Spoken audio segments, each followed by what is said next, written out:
Part 4. We recognize the causes that awoke the predisposition and provoked the evil. Now let us see what foster and sustain it. In this connection, government and governed have to bow our heads and say, we deserve our fate. We have already truly said that when a house becomes disturbed and disordered, we should not accuse the youngest child or the servants, but the head of it, especially if his authority is unlimited. He who does not act freely is not responsible for his actions, and the Filipino people, not being master of its liberty, is not responsible for either its misfortunes or its woes. We says this, it is true, but, as will be seen later on, we also have a large part in the continuation of such a disorder. The following, among other causes, contributed to foster the evil and aggravate it: the constantly lessening encouragement that labor has met with in the Philippines. Fearing to have the Filipinos deal frequently with other individuals of their own race, who were free and independent, as the Borneans, the Siamese, the Cambodians, and the Japanese, people who in their customs and feelings differ greatly from the Chinese, the government acted toward these others with great mistrust and great severity, as Morga testifies in the last pages of his work, until they finally ceased to come to the country. In fact, it seems that once an uprising planned by the Borneans was suspected. We say suspected, for there was not even an attempt, although there were many executions. And, as these nations were the very ones that consumed Philippine products, when all communication with them had been cut off, consumption of these products also ceased. The only two countries with which the Philippines continued to have relations were China and Mexico, or New Spain, and from this trade only China and a few private individuals in Manila got any benefit. The Celestial Empire sent her junks laden with merchandise, that merchandise which shut down the factories of Seville and ruined the Spanish industry, and returned laden in exchange with the silver that was every year sent from Mexico. Nothing from the Philippines at that time went to China, not even gold, for in those years the Chinese traders would accept no payment but silver coin. To Mexico went little more, some cloth and dry goods which the encomenderos took by force or bought from the natives at a paltry price, wax, amber, gold, civet, etc., but nothing more, and not even in great quantity, as is stated by Admiral Don Jeronimo de Banuelos y Carrillo, when he begged the king that the inhabitants of the Manilas be permitted to load as many ships as they could with native products, such as wax, gold, perfumes, ivory, cotton cloths, which they would have to buy from the natives of the country. Thus the friendship of those peoples would be gained, they would furnish New Spain with their merchandise, and the money that is brought to Manila would not leave this place. The coastwise trade, so active in other times, had to die out, thanks to the piratical attacks of the Malays of the south, and trade in the interior of the islands almost entirely disappeared, owing to restrictions, passports and other administrative requirements. Of no little importance were the hindrances and obstacles that from the beginning were thrown in the farmers' way by the rulers, who were influenced by childish fear and saw everywhere signs of conspiracies and uprisings. The natives were not allowed to go to their labors, that is, their farms, without permission of the governor, or of his agents and officers, and even of the priests, as Morga says. Those who know the administrative slackness and confusion in a country where the officials work scarcely 2 hours a day, those who know the cost of going to and returning from the capital to obtain a permit, those who are aware of the petty retaliations of the little tyrants will well understand how with this crude arrangement it is possible to have the most absurd agriculture. True it is that for some time this absurdity, which would be ludicrous had it not been so serious, has disappeared, but even if the words have gone out of use, other facts and other provisions have replaced them. The moral pirate has disappeared, but there remains the outlaw who infests the fields and waylays the farmer to hold him for ransom. Now then, the government, which has a constant fear of the people, denies to the farmers even the use of a shotgun, or if it does allow it does so very grudgingly and withdraws it at pleasure, whence it results with the laborer, who, thanks to his means of defense, plants his crops and invests his meager fortune in the furrows that he has so laboriously opened, that when his crop matures, it occurs to the government, which is impotent to suppress brigandage, to deprive him of his weapon, and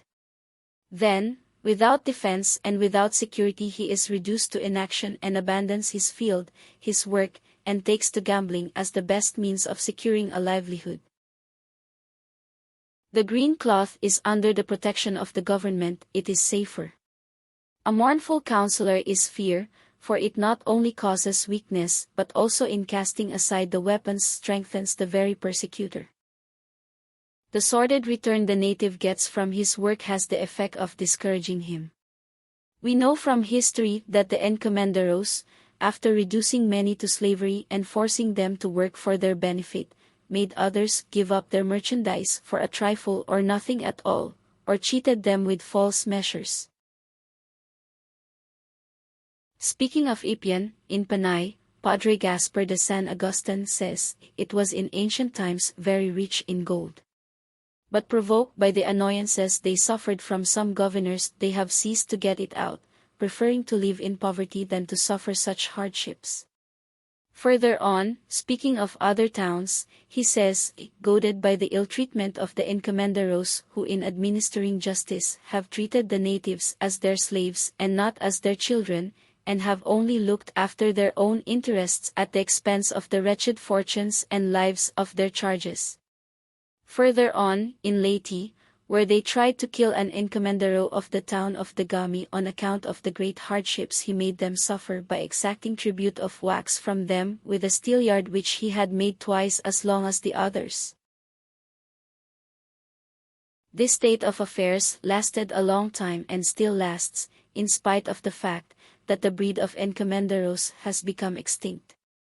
A term passes away but the evil and the passions engendered do not pass away so long as reforms are devoted solely to changing the names. The wars with the Dutch, the inroads and piratical attacks of the people of Sulu and Mindanao disappeared, the people have been transformed, new towns have grown up while others have become impoverished, but the frauds subsist as much as or worse than they did in those early years. We will not cite our own experiences, for aside from the fact that we do not know which to select, critical persons may reproach us with partiality, neither will we cite those of other Filipinos who write in the newspapers, but we shall confine ourselves to translating the words of a modern French traveler who was in the Philippines for a long time. The good curate, he says with reference to the rosy picture a friar had given him of the Philippines, had not told me about the governor, the foremost official of the district, who was too much taken up with the ideal of getting rich to have time to tyrannize over his docile subjects. The governor, charged with ruling the country and collecting the various taxes in the government's name, devoted himself almost wholly to trade. In his hands the high and noble functions he performs are nothing more than instruments of gain. He monopolizes all the business and instead of developing on his part the love of work, instead of stimulating the too natural indolence of the natives, he with abuse of his powers thinks only of destroying all competition that may trouble him or attempt to participate in his profits.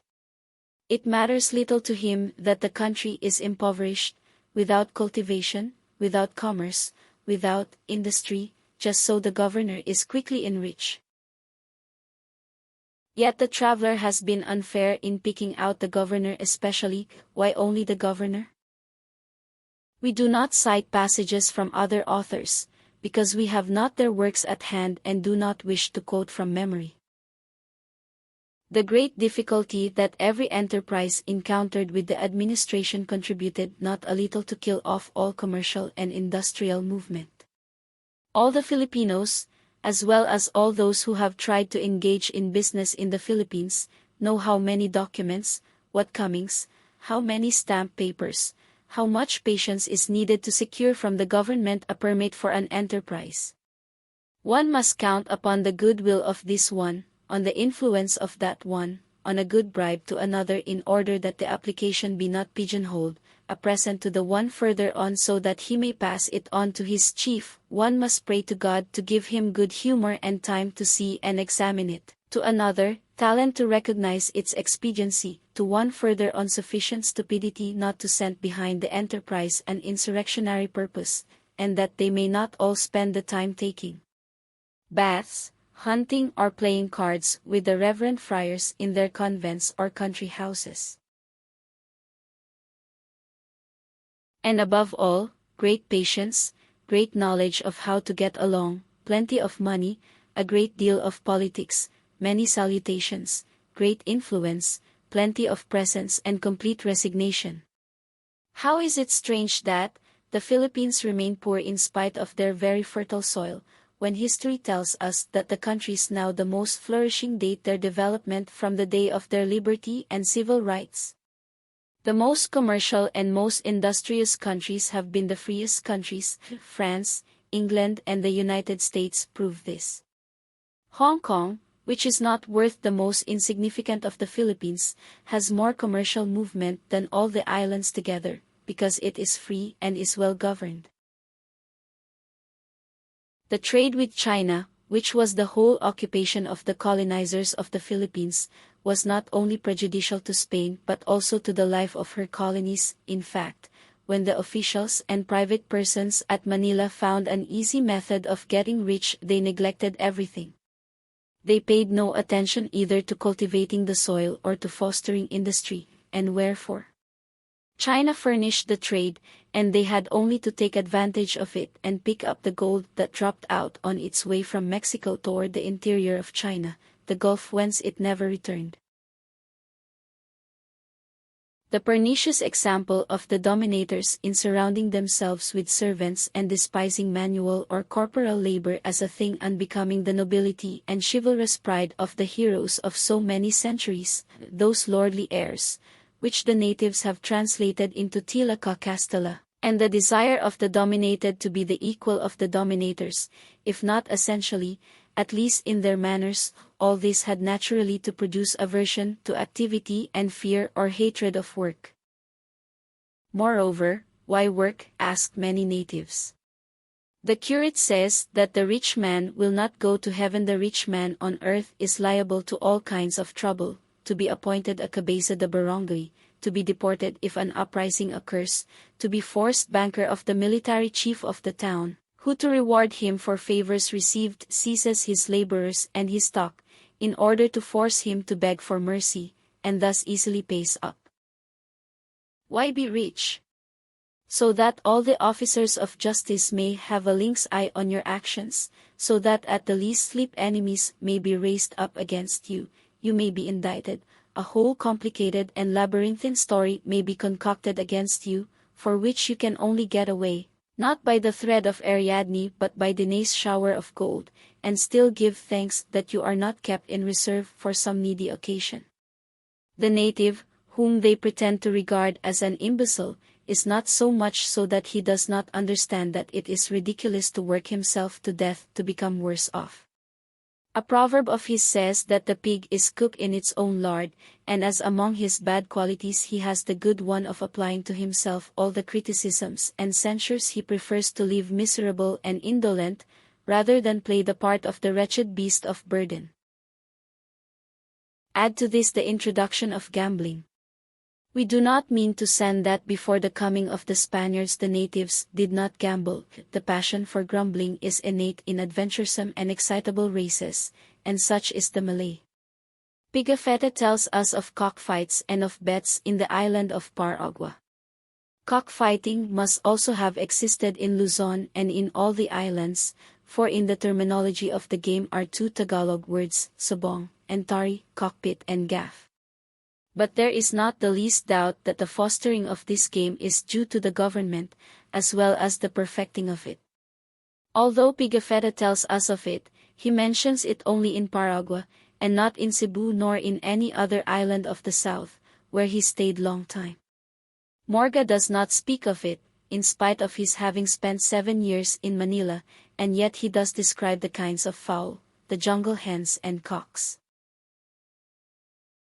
Neither does Morga speak of gambling when he talks about vices and other defects, more or less concealed, more or less insignificant. Moreover, excepting the two Tagalog words sabong and tari, the others are of Spanish origin, as soltada, setting the cocks to fight, then the fight itself, presto, apuesta, bet, logro, winnings, pago, payment, sententiator, referee, case, to cover the bets, etc. We say the same about gambling, the word shugal, hugar, to gamble, like kumpisal, confessor, to confess to a priest, indicates that gambling was unknown in the Philippines before the Spaniards. The word laro, Tagalog, to play, is not the equivalent of the word suni. The word balisa, baraja, playing card, proves that the introduction of playing cards was not due to the Chinese, who have a kind of playing cards also, because in that case they would have taken the Chinese name. Is not this enough? The word tea, taltar, to bet, pares pares, Spanish pairs, pairs of cards, politana, napolitana, a winning sequence of cards, sapor, to stack the cards, capote, to slam, monty, and so on, all prove the foreign origin of this terrible plant, which only produces vice, and which has found in the character of the native a fit soil, cultivated by circumstances. Along with gambling, which breeds dislike for steady and difficult toil by its promise of sudden wealth and its appeal to the emotions, with the lotteries, with the prodigality and hospitality of the Filipinos, went also, to swell this train of misfortunes, the religious functions, the great number of fiestas, the long masses for the women to spend their mornings and the novenaries to spend their afternoons, and the night, for the processions and rosaries. Remember that lack of capital and absence of means paralyze all movement, and you will see how the native has perforce to be indolent, for if any money might remain to him from the trials, imposts and exactions, he would have to give it to the curate for bulls, scapularies, candles, novenaries, etc. Whether they believe in miracles to palliate their laziness or they are lazy because they believe in miracles, we cannot say, but the fact is the Filipinos were much less lazy before the word miracle was introduced into their language. Whether they believe in miracles to palliate their laziness or they are lazy because they believe in miracles, we cannot say, but the fact is the Filipinos were much less lazy before the word miracle was introduced into their language. The facility with which individual liberty is curtailed, that continual alarm of all from the knowledge that they are liable to secret report, a governmental ukase, and to the accusation of rebel or suspect, an accusation which, to be effective, does not need proof or the production of the accuser. With that lack of confidence in the future, that uncertainty of reaping the reward of labor, as in a city stricken with the plague, everybody yields to fate, shuts himself in his house or goes about amusing himself in the attempt to spend the few days that remain to him in the least disagreeable way possible. The apathy of the government itself toward everything in commerce and agriculture contributes not a little to foster indolence. There is no encouragement at all for the manufacturer or for the farmer. The government furnishes no aid either when poor crop comes, when the locusts sweep over the fields, or when a cyclone destroys in its passage the wealth of the soil, nor does it take any trouble to seek a market for the products of its colonies. Why should it do so when these same products are burdened with taxes and imposts and have not free entry into the ports of the mother country, nor is their consumption there encouraged? While we see all the walls of London covered with advertisements of the products of its colonies, while the English make heroic efforts to substitute Ceylon for Chinese tea, beginning with the sacrifice of their taste and their stomach, in Spain, with the exception of tobacco, nothing from the Philippines is known, neither its sugar, coffee, hemp, fine cloths, nor its Ilocano blankets. The name of Manila is known only from those cloths of China or Indochina which at one time reached Spain by way of Manila, heavy silk shawls, fantastically but coarsely embroidered, which no one has thought of imitating in Manila, since they are so easily made, but the government has other cares, and the Filipinos do not know that such objects are more highly esteemed in the peninsula than their delicate piña, embroideries, and their very fine juicy fabrics. Thus disappeared our trade in indigo, thanks to the trickery of the Chinese, which the government could not guard against, occupied as it was with other thoughts. Thus die now the other industries. The fine manufactures of the Visayas are gradually disappearing from trade and even from use. The people, continually getting poorer, cannot afford the costly cloths and have to be content with calico or the imitations of the Germans, who produce imitations even of the work of our silversmiths. The fact that the best plantations, the best tracts of land in some provinces, those that from their easy access are more profitable than others, are in the hands of the religious corporations, whose desideratum is ignorance and a condition of semi-starvation for the native, so that they may continue to govern him and make themselves necessary to his wretched existence, is one of the reasons why many towns do not progress in spite of the efforts of their inhabitants. We will be met with the objections, as an argument on the other side, that the towns which belong to the friars are comparatively richer than those which do not belong to them. They surely are. Just as their brethren in Europe, in founding their convents, knew how to select the best valleys, the best uplands for the cultivation of the vine or the production of beer, so also the Philippine monks have known how to select the best towns, the beautiful plains, the well-watered fields, to make of them rich plantations. For some time the friars have deceived many by making them believe that if these plantations were prospering, it was because they were under their care, and the indolence of the native was thus emphasized. But they forget that in same provinces where they have not been able for some reason to get possession of the best tracts of land, their plantations, like Borand and Leong, are inferior to Taal, Balayan and Lipa, regions cultivated entirely by the natives without any monkish interference whatsoever. Add to this lack of material inducement the absentee of moral stimulus, and you will see how he who is not indolent in that country must needs be a madman or at least a fool. What future awaits him who distinguishes himself, him who studies, who rises above the crowd? At the cost of study and sacrifice a young man becomes a great chemist, and after a long course of training, wherein neither the government nor anybody has given him the least help, he concludes his long stay in the university. A competitive examination is held to fill a certain position. The young man wins this through knowledge and perseverance, and after he has won it, it is abolished, because we do not care to give the reason, but when a municipal laboratory is closed in order to abolish the position of director, who got his place by competitive examination, while other officers, such as the press censor, are preserved, it is because the belief exists that the light of progress may injure the people more than all the adulterated foods. In the same way, another young man won a prize in a literary competition, and as long as his origin was unknown his work was discussed, the newspapers praised it and it was regarded as a masterpiece, but the sealed envelopes were opened, the winner proved to be a native, while among the losers there were peninsulars, then all the newspapers hastened to extol the losers. Not one word from the government, nor from anybody, to encourage the native who with so much affection was cultivating the language and letters of the mother country. Finally, passing over many other more or less insignificant reasons, the enumeration of which would be interminable, let us close this dreary list with the principal and most terrible of all, the education of the native.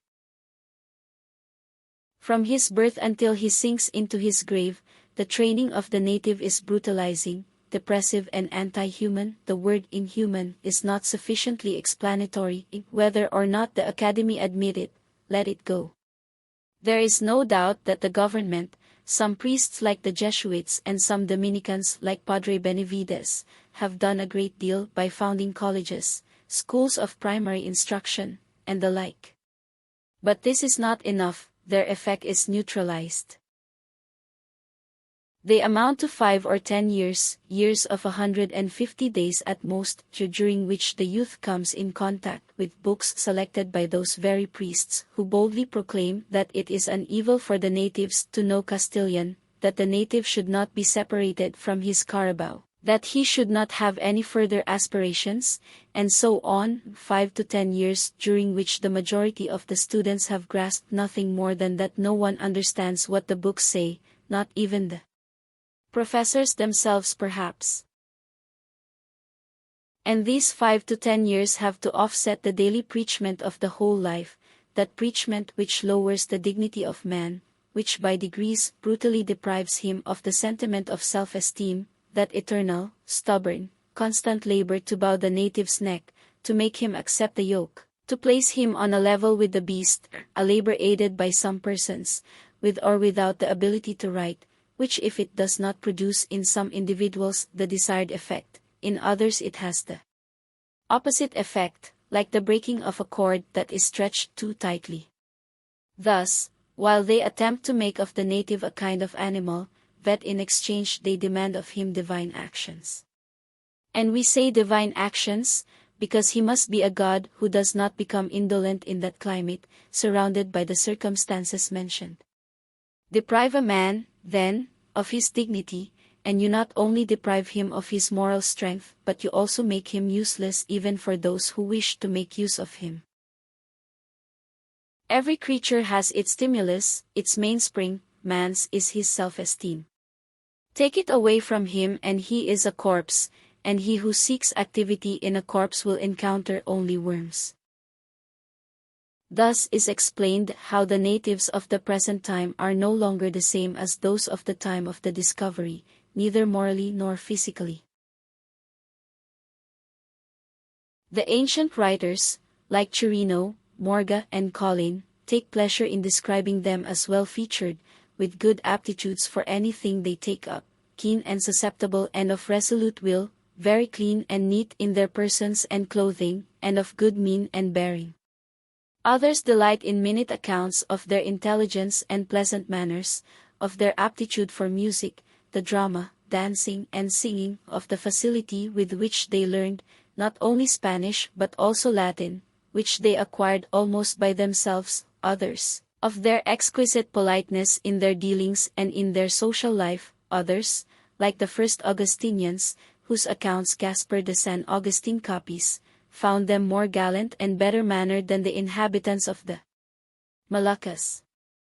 All live off their husbandry, adds Morga, their farms, fisheries and enterprises, for they travel from island to island by sea and from province to province by land. In exchange, the writers of the present time, without being better than those of former times, neither as men nor as historians, without being more gallant than Hernan Cortes and Salcedo, nor more prudent than Legazpi, nor more manly than Morga, nor more studious than Collin and Gaspar de San Augustine, our contemporary writers, we say, find that the native is a creature something more than a monkey but much less than a man, an anthropoid, dull-witted, stupid, timid, dirty, cringing, grinning, ill-clothed, indolent, lazy, brainless, immoral, etc., etc. To what is this retrogression due? Is it the delectable civilization, the religion of salvation of the friars, called of Jesus Christ by a euphemism, that has produced this miracle, that has atrophied his brain, paralyzed his heart and made of the man this sort of vicious animal that the writers depict? Alas! The whole misfortune of the present Filipinos consists in that they have become only halfway brutes. The Filipino is convinced that to get happiness it is necessary for him to lay aside his dignity as a rational creature, to attend Mass, to believe what is told him, to pay what is demanded of him, to pay and forever to pay, to work, suffer and be silent, without aspiring to anything, without aspiring to know or even to understand Spanish, without separating himself from his Carabao, as the priests shamelessly say, without protesting against any injustice, against any arbitrary action, against an assault, against an insult, that is, not to have heart, brain or spirit, a creature with arms and a purse full of gold. There's the ideal native. Unfortunately, or because the brutalization is not yet complete and because the nature of man is inherent in his being in spite of his condition, the native protests, he still has aspirations, he thinks and strives to rise, and there's the trouble.